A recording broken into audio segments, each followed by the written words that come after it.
Welcome friends, প্রত্যেককে স্বাগত আমাদের ইউটিউব চ্যানেলে। যে সমস্ত ভিউয়ার্সরা প্রথমবার চ্যানেলটি দেখছেন তারা অবশ্যই চ্যানেলটিকে সাবস্ক্রাইব করে দেবেন এবং চ্যানেলের পাশে থাকা বেল আইকনটি প্রেস করবেন, যাতে এই ধরনের খবরাখবর সবচেয়ে আগে সবচেয়ে দ্রুত আপনার কাছে পৌঁছে যায়। তো আজকে যে বিষয় নিয়ে কথা বলবো সেটা হচ্ছে 3929, অর্থাৎ একটি ম্যাজিক্যাল ফিগার, যেটা কিনা 2014 টেট থেকে যখন দ্বিতীয়বার নিয়োগ হয়, প্রথমবার 2016 সালে নিয়োগ হয়েছিল 42,949 শূন্য পদে। দেন দ্বিতীয়বার 2014 টেট থেকে দ্বিতীয়বার আবার নিয়োগ হয় 2020 সালে, যেখানে গিয়ে তার শূন্যপদ ছিল 16,500। প্রথমটায় যেটা 2016 সালে, সেখানে ট্রেন নন ট্রেন বোতার অ্যাপ্লিকেবল ছিল। পরবর্তী ক্ষেত্রে 2020 সালে যখন 16,500 রিক্রুটমেন্ট হয়, সেক্ষেত্রে এনসিটি গাইডলাইন মোতাবেক সেখানে ট্রেন প্রার্থীরাই যোগ্য ছিল, কিন্তু সেই ট্রেন্ডের মধ্যে বিএড প্রার্থীরাও যোগ্য ছিল। তো সেই হিসাবে সেই রিক্রুটমেন্ট হয়। তো সেখানে এন্টায়ার বিভিন্ন ইনভেস্টিগেশন পিটিশনারদের পক্ষ থেকে করা হয়, বিভিন্ন আরটিআই সার্টেন আরটিআই রিপ্লাই তারা বিভিন্ন ডিপিএসসি থেকে পায়, এবং যে মেধা তালিকা প্রকাশ হয়েছিল সেখান থেকে তারা অ্যাজামশন করে তারা একটা শূন্য পদ পায়, যে এতগুলো শূন্য পদ থেকে যাওয়ার কথা, এই শূন্য পদে নিয়োগ হয়নি, অর্থাৎ নোটিফাইড ভ্যাকান্সির একটা বড় অংশে নিয়োগ হয়নি। দেন মামলাটা দায়ের হয় কলকাতা হাইকোর্টে। সেখান থেকে নানান মোড় ঘুরে প্রথম দিকে যারা পিটিশনার ছিল 252 জন, তাদের চাকরি ডিরেকশন দেওয়া হয়। পরবর্তী ক্ষেত্রে সিঙ্গেল ইন জেনারেল রায় হয়, দেন সেটা সুপ্রিমে যায়। তো সেই মামলায় কিন্তু এখন বর্তমান যে স্ট্যাটাসে দাঁড়িয়ে আছে, সেই মামলায় এই যে রেস্ট অফ ভ্যাকেন্সি এটা যে দিতে হবে, এটা পরিষ্কার হয়ে গেছে সিঙ্গেল বেঞ্চে, এটা পরিষ্কার হয়ে গেছে কলকাতা হাইকোর্টের ডিভিশন বেঞ্চে। পরবর্তী ক্ষেত্রে প্রাথমিক শিক্ষা পর্ষদ সেই অর্থে তেমন কোনো ভাবে কিন্তু এই শূন্য পদ দেওয়ার কোনো দিন টিন ধার্য করে না। তো সেক্ষেত্রে সেই মামলাটা কিন্তু সুপ্রিম কোর্টে গড়ায়, এবং বর্তমান সময় সেই মামলার হিয়ারিং হবে করতে করতে আগামীকাল কিন্তু এই মামলার ফাইনাল হিয়ারিং একটা জায়গায় কিন্তু রয়েছে। তো সেখানে কিন্তু এই মামলা নিষ্পত্তি হতে পারে, এবং নিষ্পত্তি হলে কিন্তু 3929 এই যে সংখ্যাটা, এই সংখ্যায় কিন্তু নিয়োগ হবে বলে বিভিন্ন মহল থেকে খবর আশা করা যাচ্ছে। এবং এই যে শূন্য পদ, এটা কিন্তু যে কোনো মুহূর্তে সুপ্রিম কোর্ট ডিরেকশন দিলে কিন্তু কমপ্লাই করতে হবে, কারণ সুপ্রিম কোর্ট যেহেতু অ্যাপেক্স কোর্ট, এখান থেকে যদি অ্যাপেক্স কোর্ট অর্ডার দেয়, তো সেই অর্ডার কিন্তু মান্যতা দিতে হয় প্রাথমিক শিক্ষা পর্ষদকে। তো আমরা আজকে যে বিষয় নিয়ে আলোচনা করবো, এই 3929টা আসলো কোথা থেকে। তো দুটি জায়গা থেকে হয়। একটা জায়গা আমি প্রথমে দেখানোর চেষ্টা করছি, এটা হচ্ছে সেই মেধা তালিকা, সেই কাঙ্ক্ষিত মেধা তালিকা যেটা প্রাথমিক শিক্ষা পর্ষদ অফিসিয়ালি কিন্তু দিয়েছিল, অর্থাৎ merit listed 2014 qualified 10 candidates unreserved category. একটু আমি জানি না এই ক্যাটাগরিটা কী ক্যাটাগরি, কারণ মাদার ক্যাটাগরি 4টে, non exempted category, exempted, ex serviceman and para teacher. Unreserved category বলে কিছু হয় বলে আমার জানা নেই। তো মাদার ক্যাটাগরি 4টে, তো আনরিজার্ভ ক্যাটাগরি এটা করেছে। দেন মিডিয়াম বেঙ্গলি, আবার সেই ক্যাটাগরি আনরিজার্ভ, অ্যাকচুয়ালি হওয়া উচিত ছিল নন এক্সামটেড ক্যাটাগরি। তো যাই হোক, এটা করেনি, ওটা ভুল ওখানে দিয়েছে ওরা। এস বাসুরায়ন কোম্পানি, মানিকবাবুর খুব ক্লোজ কোম্পানি। যাই হোক, কাস্ট হচ্ছে জেনারেল, মানে আনরিজার্ভ ওপেন সিট, এবং ভ্যাকান্সি হচ্ছে 781টা। তো এখানে পরিষ্কার আমরা লক্ষ্য করতে পারছি প্যানেলের প্রথম ভুল মনোজ কুমার প্রামাণিক, যাকে ট্রেনিং কোয়ালিফিকেশন ম্যাক্সিমাম 15 দেওয়া যায়, এই ভদ্রলোক 15 থেকে বেশি পেয়েছে, 17 সামথিং কিছু পেয়েছে। প্যানেলের প্রথম ব্যক্তি ভুলে ভরা প্যানেল। যাই হোক, সেটা নিয়ে আমরা আসবো না। তো আমরা যে বিষয় নিয়ে কথা বলছি সেখানে আমরা কনসেন্ট্রেশন করি। প্রথম কথা, 16,500-র মধ্যে যে আনরিজার্ভ সিট বা ওপেন সিট বা জেনারেল সিট আছে 7,081, এর মধ্যে যারা এমআরসি ক্যান্ডিডেট, যারা মেধার মধ্যে পড়ছে, সবাই ঢুকেছে। যেমন মনোজ কুমার প্রামাণিক, ইনি ওবিসি বি প্রার্থী, তিনি ঢুকেছেন।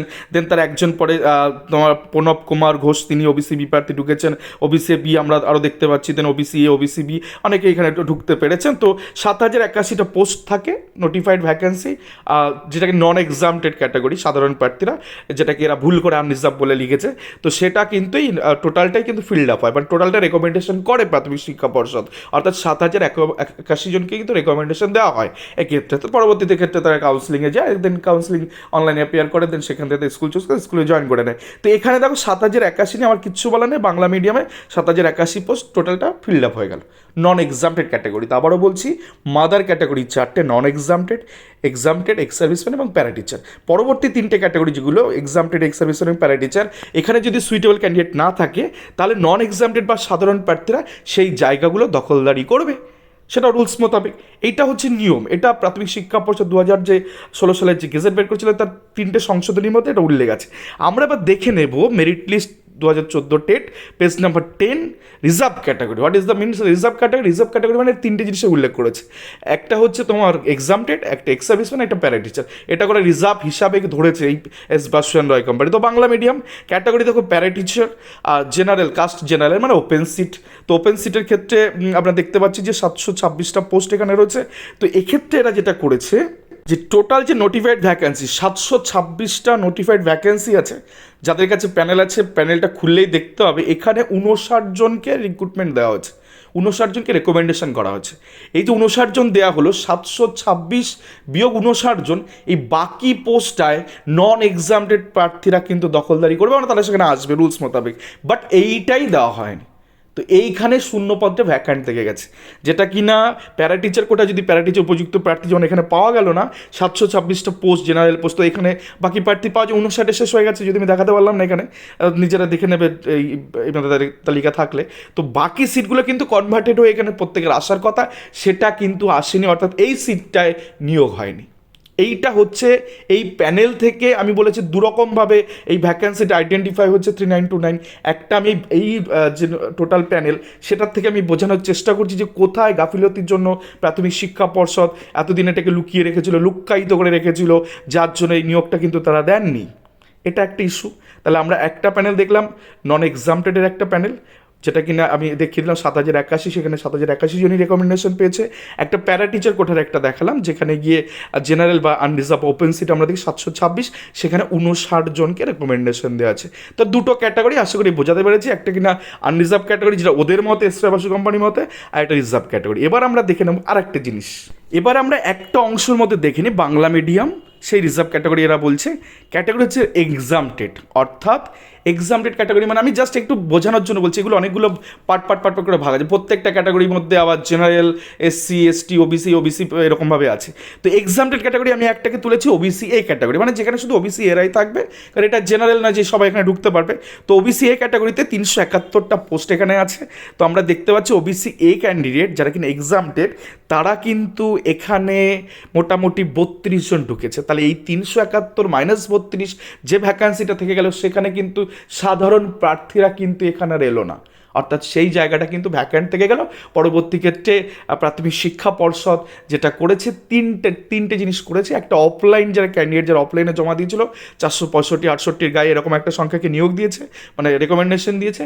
একটা হচ্ছে প্রশ্নমূলে 738 জনকে রেকমেন্ডেশন দিয়েছে। তারপর একটা 1200 মতন একটা জিনিস দিয়েছে, যেটা আমি দেখাচ্ছি এখানে, district medium category wise vacancy after employment merit list candidate, এরকম এখানে বোঝার উপায় নেই, কারণ এখানে নন এক্সামটেড না এক্সামটেড না সার্ভিসম্যান না প্যারা টিচার, কোন কোটাতে গেলে কনভার্ট হচ্ছে এখানে কিছু বোঝার উপায় নেই। শুধুমাত্র আনরিজার্ভ ক্যাটাগরি করে দিয়ে মিডিয়াম দিয়ে তারা এসসি, এসটি, ওবিসির মধ্যে এরকমভাবে দিয়েছে একটা লিস্ট। তো এরকমভাবে 1200, এদিকে 738 আর 468, আর গোটাটা একটা ইনিশিয়াল প্রথম দিকের একটা প্যানেল 7081, দেন বাকি বাগেরা যেগুলো আছে। তো এন্টার সব কিছু করে গিয়ে দেখা যাচ্ছে যে 3929টা ভ্যাকান্সি কোথাও গিয়ে প্রাথমিক শিক্ষা পর্ষদ নেয়নি বা আনফিল্ড থেকে গেছে এই রিক্রুটমেন্টটা, অর্থাৎ প্রায় 16,000-এর মধ্যে প্রায় 12,500 নিয়োগ হচ্ছে, বাকিটা কিন্তু ফাঁকা থেকে গেছে।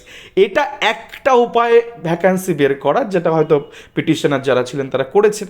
সেকেন্ড উপায় হচ্ছে বিভিন্ন ডিপিএসসিতে, প্রত্যেকটা যে 20টা ডিপিএসসিতে রিক্রুটমেন্ট হয়েছিল, সেই 20টা ডিপিএসসির থেকে রাইট টু ইনফরমেশন যে অ্যাপ্লিকেশন দায়ের করে, সেখান থেকে কিন্তু তথ্য কালেক্ট করে কিন্তু এই ভ্যাকান্সি কিন্তু তুলে আনা হচ্ছে, এবং সেক্ষেত্রে পিটিশনারদের প্রায় 6,000 গায়ে ভ্যাকান্সি দেখিয়েছিল। পরবর্তী ক্ষেত্রে সিঙ্গেল বেঞ্চের বিভিন্ন মামলার সময় সেটা ক্রিস্টালাইজড হয়েছে, দুপক্ষ বসে ঠিক করেছে 3929 শূন্যপদটা আছে। যেহেতু ভ্যাকান্সি আছে, সেহেতু কিন্তু এই ভ্যাকান্সি কিন্তু সিঙ্গেল বেঞ্চ এবং ডিভিশন বেঞ্চ তারা দুজনই বলেছে দিতে হবে। সিঙ্গেল বেঞ্চ পিটিশনার ভিত্তিক বলেছিল, ডিভিশন ইন জেনারেল বলেছিল, এবং সুপ্রিম কোর্ট কী অর্ডার দেয়। প্রথম কথা, এই ভ্যাকান্সিটা এই সমস্ত প্রার্থীদের যারা 2016, 2014 টেট পাস করেছিলেন এবং 2020 সালে যারা পার্টিসিপেশন করেছিলেন, তাদের ক্ষেত্রে কিন্তু এই নিয়োগটা দিতে হবে প্রাথমিক শিক্ষা পর্ষদকে। এখন ভ্যাকান্সি কি করেছে, ক্যারি ফরওয়ার্ড করেছে না ক্যারি ফরওয়ার্ড করেনি, এই সমস্ত বিষয় আর্গুমেন্টের সময় পরিষ্কার হবে। এবং যদি সুপ্রিম কোর্ট অর্ডার দিয়ে দেন খুব দ্রুত, আগামীকাল বা যে কোনো দিনের মধ্যে যদি দিয়ে দেয় অর্ডার, সেক্ষেত্রে এখানে কিন্তু 16,500 যে রেস্ট অফ ভ্যাকান্সিতে মানে এই রিক্রুটমেন্টে যারা পার্টিসিপেশন করেছে তাদের মধ্যে থেকেই বা পিটিশনার ভিত্তিক কিছু হয়তো হবে বলে সম্ভাবনা করা যাচ্ছে। তো এই ভ্যাকান্সিতে নিয়োগ কিন্তু হবেই, আজ বা কাল এই নিয়োগ কিন্তু প্রাথমিক শিক্ষা পর্ষদকে করতে হবে। খুব ক্রিস্টাল, খুব পরিষ্কার একটা মামলা। তো সেখান থেকে কিন্তু পুরো বিষয়টা পরিষ্কার করে দিলাম যে 3929-এ শেষবারের মতন বিএড ডিগ্রিধারীর এবং ডিএলএড যারা করেছিলেন তাদের জন্য কিন্তু শেষবারের মতন, অর্থাৎ বিএড ডিগ্রিতে বিশেষ করে শেষবারের মতন কিন্তু প্রাথমিক শিক্ষকতার এই জায়গাতে কিন্তু তারা চূড়ান্তভাবে সফল হতে চলেছেন। তো এই ছিল আজকের ভিডিও। আশা করি ভিডিওটা আপনাদের ভালো লেগেছে, আর ভালো লাগলে অবশ্যই চ্যানেলটিকে সাবস্ক্রাইব করে দিন এবং লাইক, শেয়ার, কমেন্ট করে চ্যানেলটির সঙ্গে থাকুন। ধন্যবাদ সকলকে।